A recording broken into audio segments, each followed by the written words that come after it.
ओम। आर्य समाज के इस पावन मंच पर उपस्थित भगवान के भक्त,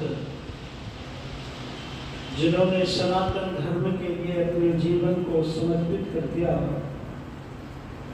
जयपुर की धरती से हमारे बीच में समागत बहुत उच्च कोटि के सन्यासी स्वामी सच्चिदानंद जी, उन्हीं के समीप में बैठे हुए बहुत अच्छे विद्वान साधक ऋषि भक्त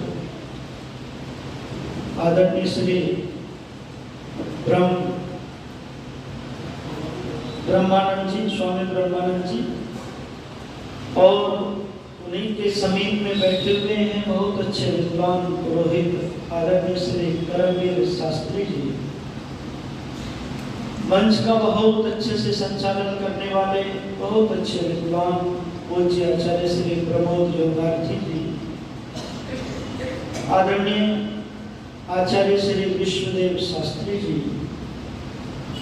बहुत अच्छे साथी कलाकार भाई सुरेंद्र आर्य जी, आदरणीय श्री राम स्वरूप शास्त्री जी, राम कुमार जी, आदरणीय हमारे श्री सीताराम जी, अमीलाल आर्य जी, इस आर्य समाज की बड़ी ही विदुषी प्रधाना श्रीमती सिंधी कांटपाल जी, जिन्होंने बहुत सुंदर सा भजन प्रस्तुत किया, आदरणीय हमारे श्री संरक्षिका आदर्श लांबा जी, आदरणीय श्री अंजू ठकराल जी, गीता चोपड़ा जी, सुमन बत्रा जी, सुनैना पाहुजा जी, आदरणीय श्री उषा मदान जी, बीना आर्या जी, आदरणीय सीमा मल्होत्रा जी, पूर्व प्रधाना सन्नो देवी ठकराल जी, कांता लांबा जी, सुनीता नासा जी, लाजवंती खन्ना, गीता मित्तल, सुदेश सरदाना जी, सत्या गक्खड़ जी और राकेश काटपाल, योग्यता राजपाल जी, आदरणीय श्री शशिकला जी और हमारे आदरणीय श्री महेंद्र पाल आर्य जी, अन्य समस्त आर्यजन, उपस्थित धर्म प्रेमी बंधुओं, पूजा के योग्य माताओं बहनों, राष्ट्र के होनहार ब्रह्मचारी सभी सीधे होकर के बैठे और बहुत ध्यान से बातों को सुनेंगे आप। कभी हम भी आपकी तरह गुरुकुल में बैठ करके विद्वानों को सुनते, तो ये आपका बड़ा सौभाग्य है, आप विद्वानों को सुन रहे हैं और अपने जीवन को तपा रहे हैं, और जीवन को तपाना ही चाहिए। जीवन तभी जीवन बनता है जब वो तपता है। अस्तु, मैं एक मंत्र की थोड़ी सी बात आपसे साझा करने के लिए उपस्थित हुआ। ऋषिवर देवदानंद जी महाराज का एक संदेश आपको देने के लिए यहाँ पर मैं उपस्थित हुआ हूँ। ऋषिवर देवदानंद जी महाराज ने अपनी कोई भी बात नहीं की है। ब्रह्मा से लेकर के जैमिनी पर्यंत जो ऋषियों का मंतव्य रहा है, उस मंतव्य को हमारे बीच में प्रस्तुत किया है। वेद की बात रखी है, अपनी एक बात भी नहीं रखी है। तो आओ, यजुर्वेद में एक मंत्र आता है, अत्र पितरो मादयध्वम यथा भागमा वृषायध्वम। इस मंत्र के अंदर पितरों की चर्चा की गई है कि पितर किसको कहते हैं। पितरों को जानो और जान करके अपने कर्तव्य का पालन करो। हमारे कर्तव्य हमको पता होना चाहिए कि पितरों के प्रति हमारे कर्तव्य क्या है। पर लोगों ने पितर उनको माना जो मर गए, पर वेद में जो मर चुके हैं उनका नाम पितर नहीं है, जो जीवित हैं उन्हीं का नाम पितर है। गीता में, उपनिषद में, ब्राह्मण ग्रंथों में जीवितों को पितर कहकर के पुकारा गया। और मैं आपसे निवेदन करना चाहता हूं, पितर शब्द का अर्थ आचार्य यास्क निरुक्त में लिख रहे हैं, खोल रहे हैं पितर शब्द को।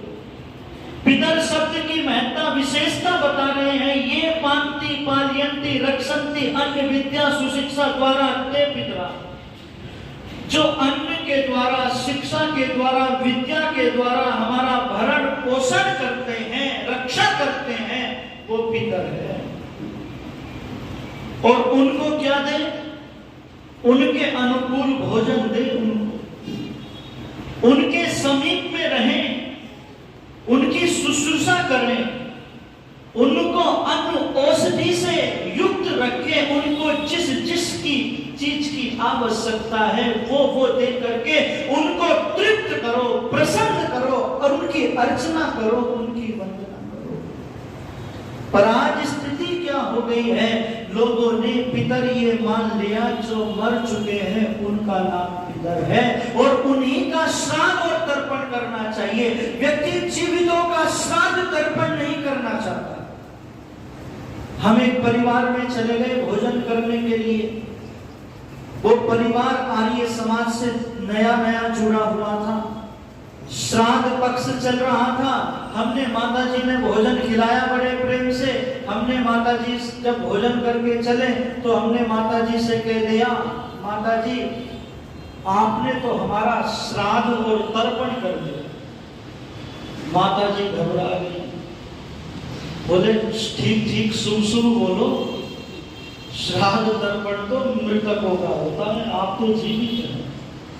मैंने कहा माताजी यदि आपने वेद को उठा के पढ़ा होता, यदि आपने गीता को महाभारत को उठा करके पढ़ा होता तो उसमें जीवितों को पितर कहा गया है, उन्हीं का श्राद्ध और तर्पण होता है।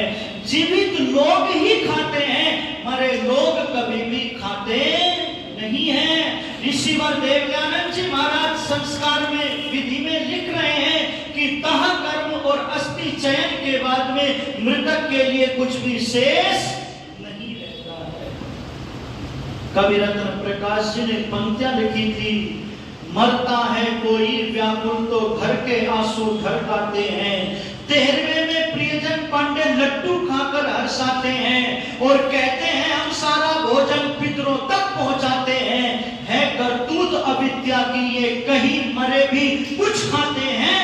और बुद्धि विरोधी मृतक श्राद्ध तुम करो मित्रवर, मैं ना कहूंगा पड़े बुद्धि पर जिनके ताले, पशु है वो नर मैं ना कहूंगा, पशु है वो नर मैं ना कहूंगा। ऋषिवर देवदयानंद जी महाराज ने कहा जो घर में आपके माता पिता हैं, जो आचार्य हैं, वो पितर हैं, उनकी वंदना करो, उनकी सेवा करो। जैसे उन्होंने बचपन में तुम्हारी देखभाल की है, तुम्हारी फिक्र की है, चिंता की है, ऐसे ही बुढ़ापे में तुम भी उनकी देखभाल करना, ऐसे ही उनके समीप रहना, उनकी बातों को समझना, उनको समझना जैसे वो तुम्हें समझ लेते थे। तुम्हारी वाणी में जब बोलने की शक्ति नहीं होती थी, मां समझ जाती थी कि बेटे को आज कुछ पीड़ा है, आज बेटे को किसी चीज की आज कोई कमी है, आज बेटा भूखा है। आज मां जैसे चेहरे को पढ़ लेती थी, ऐसे ही हम भी बुढ़ापे में इनके चेहरे को पढ़ लिया करेंगे। समझना है आज हमको कि हम अपने कर्तव्यों का पालन कर रहे हैं कि नहीं कर रहे हैं, क्योंकि आज समाज का जो ताना बाना है दिन प्रतिदिन ढीला पड़ता जा रहा है, कमजोर पड़ता जा रहा है। आज हमारे देश के अंदर वृद्धाश्रम खुलते जा रहे हैं। आज नौजवान पीढ़ी अपने माता पिता को छोड़ करके विदेश जा रही है, विदेश और विदेशों में जाकर के उन्हीं रंग में रंग गए, उन्हीं रंग में रंग गए। पीछे मुड़ करके नहीं देखा कि माता पिता की क्या स्थिति है। अपने कर्तव्यों का पालन जो व्यक्ति करना छोड़ देता है वो कृतघ्न होता है, कृतघ्न होता है। निवेदन करने लगा हूं, मातृदेवो भवा का संदेश उपनिषद में दिया गया था। जिस माँ ने हमारा निर्माण किया, कल्याण किया, हमारे निर्माण के लिए अपने आप को जिसने तपा दिया, बलिदान दे दिया, उस माँ की सेवा ना कर सके, उस माँ को अकेला छोड़ करके हम वृद्धाश्रम में छोड़ करके अपने अकेलेपन को जी करके हम सोचते हमने बहुत बड़ा तीर मार दिया है। कभी विचार करना कि माँ ने कितना संघर्ष संतान के लिए करती है, और वही संतान जब बुढ़ापे में किनारा कर जाती है ना, तो उस समय पर जो दुख होता है वो बहुत बड़ा दुख होता है। किसी ने बहुत सुंदर पंक्तियां लिखी थी कि माँ कितनी तप करती है, कितनी साधना करती है, लेती नहीं दवाई माँ, और जोड़े पाई पाई माँ, दुखते पर्वत राई माँ, हारी नहीं लड़ाई माँ, बेटी रहे ससुराल में खुश, सच्चे बरदे आई माँ, सभी साड़ियाँ छींच गई थी मगर नहीं कह पाई माँ, घर में चूल्हे मटवा तोड़े देती रही दुहाई माँ, और सभी पराये हो जाते हैं, होती नहीं पराई माँ, होती नहीं। बहुत सुंदर मुझे पंक्तियां याद आती हैं, लिखी थी पंक्तियां मनु महाराज के उस श्लोक को लेकर के, यम माता पितरो कलेशम सहते संभवेंद्रनाम, एक जन्म क्या 100 जन्मों तक उतर न पाएगा, कर्ज माता रह जाएगा, एक जन्म क्या 100 जन्मों तक, एक जन्म क्या 100 जन्मों तक उतर न पाएगा, कर्ज माता रह जाएगा, कर्ज माता रह जाएगा, माता रह जाएगा, माता रह जाएगा, कर्ज माता रह जाएगा, कर्ज माता रह जाएगा, एक जन्म क्या 100 जन्मों तक उतर न पाएगा, कर्ज माता रह जाएगा, कर्ज माता रह जाएगा। जिक जब माता आया अजब है उसकी माया, तुझे सूखे में सुलाकर उसे है गीला पाया, तुझे सूखे में सुलाकर उसे है गीला पाया, ठंड में वो सिसकाती बैठ गई मार के गाती, पलक तक ना झपके थे वो कई रात बिताती, सारी सारी रात बैठ कर, सारी सारी रात बैठ कर कौन बिताएगा, कर्ज माता रह जाएगा, कर्ज माता रह जाएगा, एक जन्म क्या 100 जन्मों तक उतर न पाएगा, कर्ज माता रह जाएगा, कर्ज माता रह जाएगा। कष्ट जब तुझ पर आया उसे कुछ नहीं सुहाया, पालती लोरी देकर बनेगा मेरी छाया, पालती लोरी देकर बनेगा मेरी छाया, बड़ी मुश्किलों से पाला दिया है मुंह का निवाला,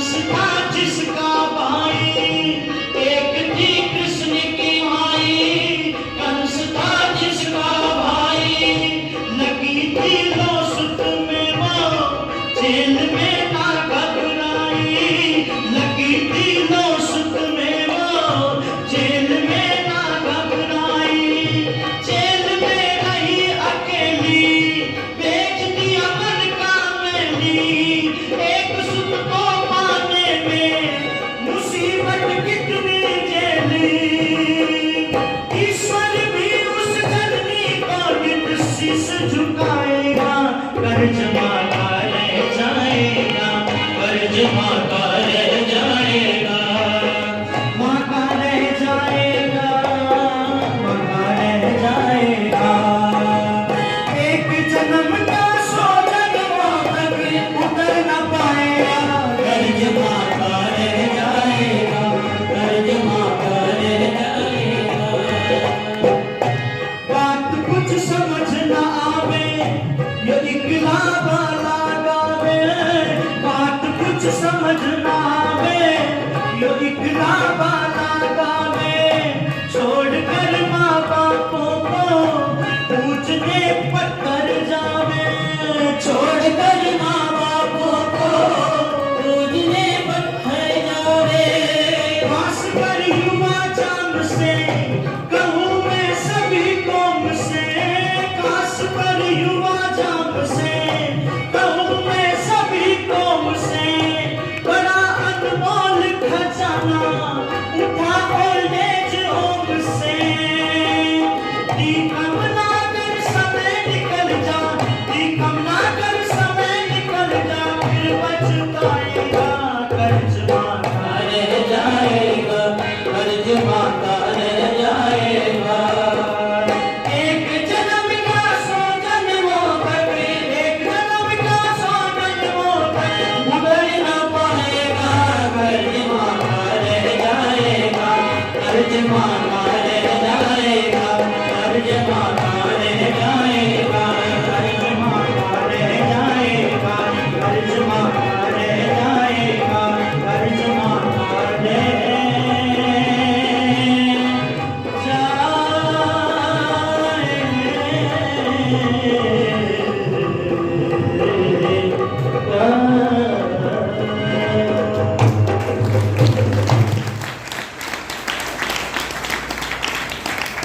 एक जन्म क्या 100 जन्मों तक उतर ना पाएगा, कर्ज माता रह जाएगा।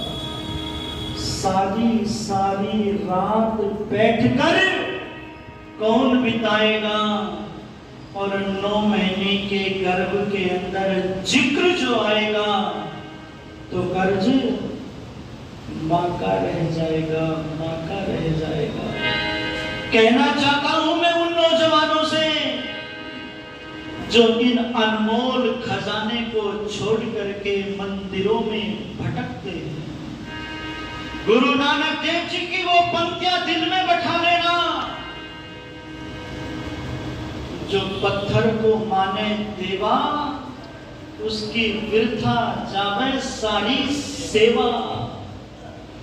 जिस माता पिता ने हमारा निर्माण किया, उसको देवता नहीं माना हमने, उसको मूर्त नहीं समझा, ईश्वर की बनाई हुई मूर्त का तिरस्कार करके आदमी की बनाई हुई मूर्ति को पूजने चले हैं, पूजने चले हैं। राम प्रसाद बिस्मिल ने अपनी आत्मकथा में अपनी मां की प्रशंसा की है। राम प्रसाद बिस्मिल ने अपनी आत्मकथा में मां के लिए बहुत सारी बातें लिखी हैं। आज के नौजवान को राम प्रसाद बिस्मिल से प्रेरणा लेने की आवश्यकता है।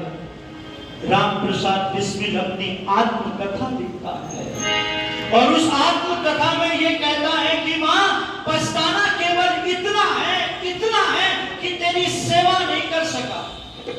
इस जन्म में तो माताओं की माता भारत माता की सेवा कर रहा हूं, अगला जन्म मिले तो तेरी कोख से मिले। और हर जन्म में मैं भगवान से यही कामना करता हूं कि मुझे हर बार तुझ जैसी ही माता मिले। मैं तेरे ऋण को नहीं चुका सकता, मैं तेरे ऋण को नहीं चुका सकता। राम प्रसाद बिस्मिल अपनी मां की प्रशंसा कर रहा है, दुख प्रकट कर रहा है कि तेरी सेवा नहीं कर सका। श्री राम ने कहा था, जननी जन्मभूमि से स्वर्गादपि गरीयसी, कि जननी और जन्मभूमि तो स्वर्ग से भी बढ़कर है, स्वर्ग से भी बढ़कर है। लोगों को माँ की कीमत तब पता चलती है जब माँ नहीं होती है। बहुत सुंदर पंक्तियां मैं अनेकों बार गाता हूं कि क्या होती है माँ, कभी इस पर विचार करना। एक वरदान है, एक अनमोल मोती है ये ईश्वर का हमको दिया हुआ। प्रवासी जी ने पंक्तियां लिखी थी कि माँ एक ऐसी देवी है, ऐसी देवी है जो संतान के लिए सब कुछ समर्पण कर देती है, सब कुछ समर्पण कर देती है। उसके एहसान, उसकी बातें याद आती हैं और उन बातों को याद करते हुए अश्रुधारा बह जाती है।